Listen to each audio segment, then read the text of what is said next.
तुमचं लग्न ठरलं आहे का? आणि तुम्ही ब्रायडल मेहंदीची तयारी करत आहात का?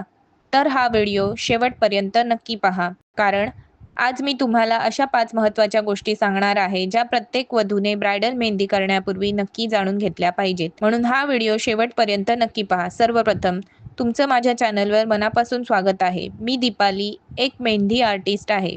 मला अरेबिक, ट्रॅडिशनल, ब्रायडल आणि फेस्टिवल मेहंदी डिझाईन तयार करायला खूप आवडतात. या चॅनलवर मी माझा अनुभव, मेहंदी टिप्स, नवीन डिझाईन, ब्रायडल गाईड आणि मेहंदीशी संबंधित उपयुक्त अशा माहिती तुमच्यासोबत देणार आहे. तर चला आजच्या विषयाला सुरुवात करू. सर्वात पहिली गोष्ट म्हणजे योग्य मेहंदीचे डिझाईन निवडणे. आजकाल अरेबिक, ट्रॅडिशनल, इंडो अरेबिक आणि पोएट्रीट अशा अनेक प्रकारच्या डिझाईन्स उपलब्ध आहेत. पण फक्त सोशल मीडियावर अगदी एखादी डिझाईन सुंदर दिसली म्हणून ती निवडू नका. तुमचा ब्रायडल आउटफिट, ज्वेलरी आणि तुमची स्वतःची आवड लक्षात घेऊन डिझाईन निवडा. योग्य डिझाईन तुमचं सौंदर्य आणखीन खुलवेल. दुसरी महत्त्वाची गोष्ट, मेहंदी नेमकी कधी लावावी? ही लग्नाच्या 2 ते 3 दिवस आधी लावावी. कारण त्यामुळे मेहंदीचा रंग पूर्णपणे खुलतो आणि लग्नाच्या दिवशी हात अधिकच सुंदर दिसतात. तिसरी गोष्ट, मेहंदीचा रंग गडद कसा करावा?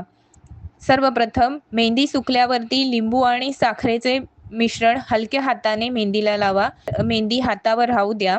मेहंदीला लवंगाची धुरी द्या आणि पाण्याचा जास्त संपर्क होऊ देऊ नका. मेहंदी आर्टिस्ट निवडताना फक्त कमी किंमत पाहू नका. त्याचे आधीचे काम, ग्राहकाचे रिव्ह्यू आणि ते नैसर्गिक मेहंदी वापरतात का नाही ते नक्की तपासा. कारण चांगला आर्टिस्टचा खास दिवसाला आणखीन सुंदर बनवू शकतो.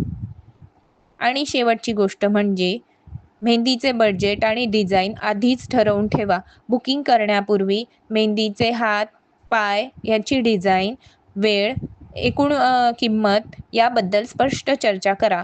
यामुळे नंतर कोणताही गैरसमज होत नाही. तर मैत्रिणींनो, ब्रायडल मेहंदी काढण्यापूर्वी या गोष्टी नक्कीच लक्षात ठेवा. हा व्हिडिओ तुम्हाला उपयुक्त वाटला असेल तर लाईक करा आणि होणाऱ्या नवरी मैत्रिणी